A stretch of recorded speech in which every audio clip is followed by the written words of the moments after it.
क्या आप भी देश और दुनिया की खबरों से रह जाते हैं बेखबर? तो सब्सक्राइब कर लीजिए हमारे HT न्यूज चैनल को और बेल आइकॉन को दबाना मत भूलिएगा। Okay sir. देखिए, दरअसल 10 तारीख के दिन हैदराबाद 10 जनवरी के दिन हैदराबाद में एक रैली निकालने का ऐलान किया गया है। वो बैरिस्टर असदुद्दीन अवैसी साहब की तरफ से।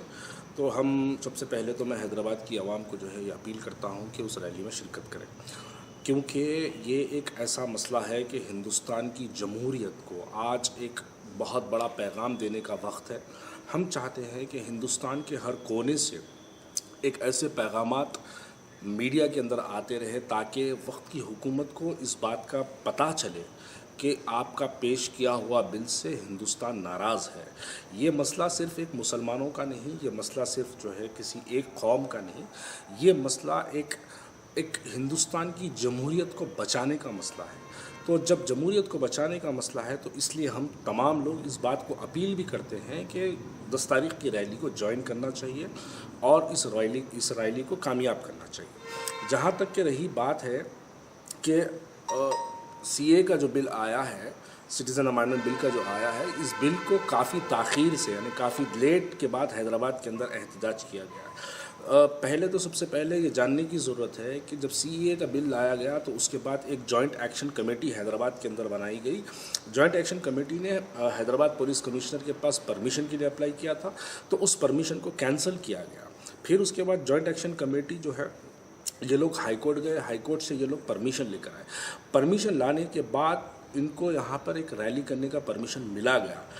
उस परमिशन की बुनियाद पर हैदराबाद के लोगों के अंदर एक इतना गुस्सा था, क्योंकि हैदराबाद की आवाम ये समझती थी कि बैरिस्टर असदुद्दीन अवैसी साहब उस किस्म से नुमाइंदगी करते हैं जिस किस्म से हैदराबाद का मुसलमान चाहता है, लेकिन इनकी खामोशी, इनका सिर्फ पार्लियामेंट में पेपर फाड़ना और TV डिबेट के अंदर ही बहस करना, इनकी आज एक लीडरशिप कुछ उस हद तक महदूद होकर रह गई। इस बात को लेके हैदराबाद की आवाम के अंदर काफ़ी गुस्सा था। हैदराबाद की आवाम ने उस गुस्से को 4 जनवरी के दिन धरना चौक पर हैदराबाद के अंदर लोगों ने सड़क पर निकल के इस बात का मुजाहरा कर दिया कि हम हमारी क़यादत से नाराज़ हैं। तो असदुद्दीन अवैसी साहब ये जो लोग रोड पे निकले हैं, इस रोड पे निकलने के बाद असदुद्दीन अवैसी साहब के दिलों में, मजलिस इत्तेहादुल मुस्लिमीन MIM के दिल में एक डर पैदा हुआ, क्योंकि हैदराबाद की आवाम जाग चुकी है। 7 लाख आदमी अगर हैदराबाद के रोडों पे निकलते हैं तो यकीनन ये किसी न किसी पॉलिटिकल पार्टी के लिए ये बहुत बड़ा इफेक्ट होगा, और हैदराबाद के अंदर सबसे बड़ी पॉलिटिकल पार्टी MIM है। तो असदुद्दीन अवैसी साहब इस चीज़ को देखकर असदुद्दीन अवैसी साहब ने बहुत देर आए लेकिन दुरुस्त आए। अब उन्होंने ऐलान किया है कि वो 10 तारीख के दिन वो रैली निकालेंगे। हमारा ये सवाल है कि अगर असदुद्दीन अवैसी साहब यकीनन मुसलमानों के इतने बड़े लीडर हैं तो वो सबसे पहले इस चीज़ को पहल क्यों नहीं करें। धरना चौक के पास जब जॉइंट एक्शन कमेटी ने इस बात का ऐलान किया तो असदुद्दीन अवैसी साहब ने उसकी तायीद क्यों नहीं की। जैसे कि अगर आज हम असदुद्दीन अवैसी साहब की रैली की हम ऐलान कर रहे हैं हैदराबादियों से कि जाओ वो रैली को कामयाब करो, तो असदुद्दीन अवैसी साहब भी ये कर सकते थे, लेकिन उन्होंने ये काम नहीं किया। अब जब रैली हो चुकी है, 7.5 लाख लोग पे निकल चुके हैं, तो उसके बाद इनके दिल में एक डर पैदा हो गया। उस डर को लेकर अब ये रैली का ड्रामा कर रहे हैं। लेकिन हैदराबाद की आवाम यकीनन बहुत अच्छी तरीके से जानती है कि इनको किस तरीके से सबक सिखाया जाए। हम बहुत कोशिश कर रहे हैं कि एक मैसेज हिंदुस्तान भर के अंदर जाए, लेकिन असदुद्दीन अवैसी साहब इस वक्त सिर्फ एक स्टूडियो के लीडर बने हुए हैं, ये पॉलिटिकल डिबेट के लीडर बने हुए हैं, लेकिन ज़मीनी सतह पे ये ज़ीरो बन चुके हैं। इंशाअल्लाह ताला 10 जनवरी के दिन आप लोग भी देखेंगे मिलियन मार्च के अंदर 7 लाख लोग हैदराबाद की सड़कों पे आए हैं। तो ये एक नॉन पॉलिटिकल ऑर्गेनाइजेशन के बुलावे पे आए हैं। वो ऐसी पॉलिटिकल पार्टी MIM जो 50 साल से हैदराबाद में है, उनके बुलाने पे कितने लोग आते हैं आप लोग देखेंगे। उसके बाद मैं समझता हूँ हैदराबाद की आवाम मजलिस इत्तेहादुल मुस्लिमीन को एक ऐसा सबक देगी कि ये लोग फिर से हैदराबाद की उसी ज़मीनी सतह पे काम करेंगे।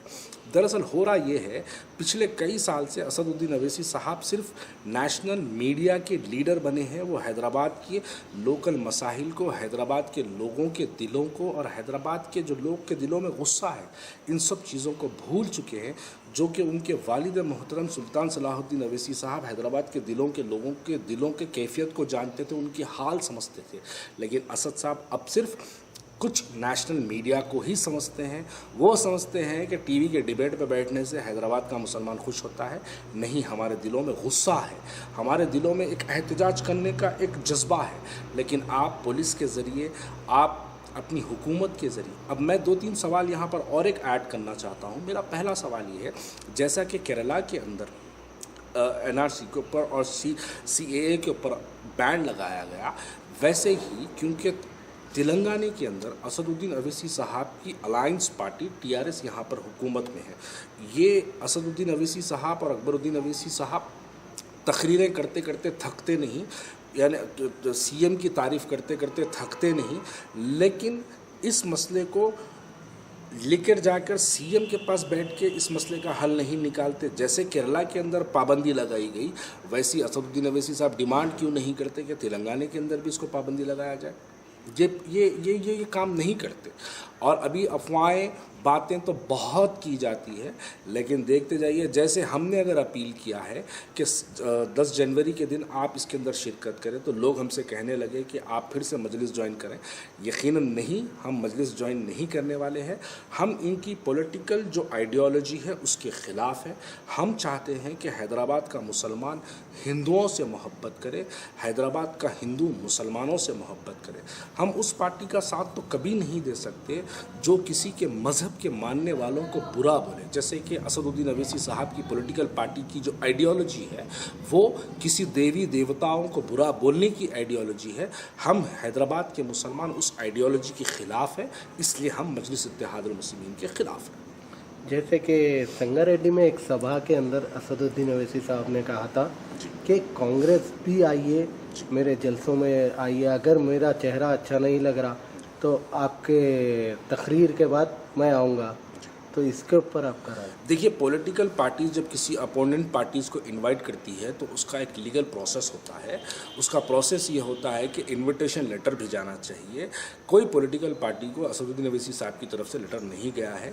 मैंने अभी थोड़ी देर पहले भी आपसे ये बात कहा कि असद साहब सिर्फ माइक पे लीडर है, ज़मीनी सतह पे वो लीडर नहीं है, क्योंकि वो माइक पर जो कहते हैं उससे हट के है। आप आइए, कौन आपको रोकता है? आप JEC की ऑफिस जाइए, आप मुश्ताक मलिक साहब से मिलिए, आप हमसे मिलिए। अभी बहुत से मजलिस इत्तेहादुल मुस्लिमीन के यहाँ पे अपोजिशन लीडर्स हैं।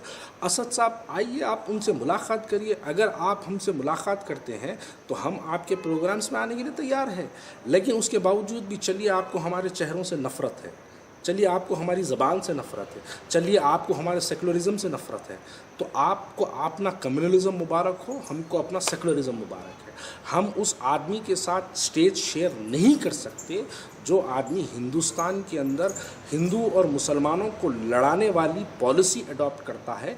हम वैसे लोगों के साथ अपना स्टेज शेयर नहीं कर सकते, क्योंकि आइडियोलॉजीज़ में जो डिफरेंसेस है वो थोड़े बहुत हो तो कंप्रोमाइज़ हो सकता है, लेकिन हम चाहते हैं कि हिंदू मोहब्बत से रहे मुसलमान के साथ, मुसलमान मोहब्बत से रहे हिंदू के साथ। लेकिन असद साहब की आइडियोलॉजी टोटली अपोजिट है। हम ऐसी आइडियोलॉजी वालों के साथ हमारा स्टेज शेयर नहीं कर सकते। जैसे कि ये 10 तारीख का जो प्रोटेस्ट रैली है, कि उसके अंदर आप हिस्सा लेंगे? देखिए, मैं हिस्सा तो नहीं लूँगा, लेकिन मैं तमाम हैदराबादियों से ये अपील करूँगा, क्योंकि ये एक मसला ऐसा है, कॉन्स्टिट्यूशन के बचाने वाला मसला है, तो इसलिए हम हैदराबाद के लोगों को, पूरे लोगों को अपील करते हैं कि आप इनके जलसे को कामयाब करें।